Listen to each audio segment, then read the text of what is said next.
In this video, I'm going to show you guys a new update on WhatsApp.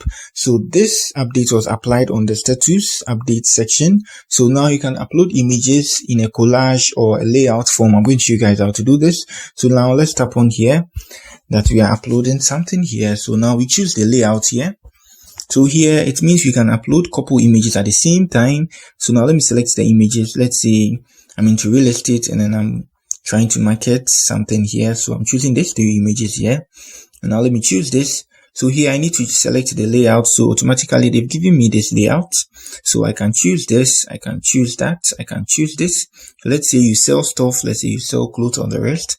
You can select a lot of images at the same time and then post it. You can select this too as well. So this is a 3-image something. So I think this is best. This is okay, or this is best.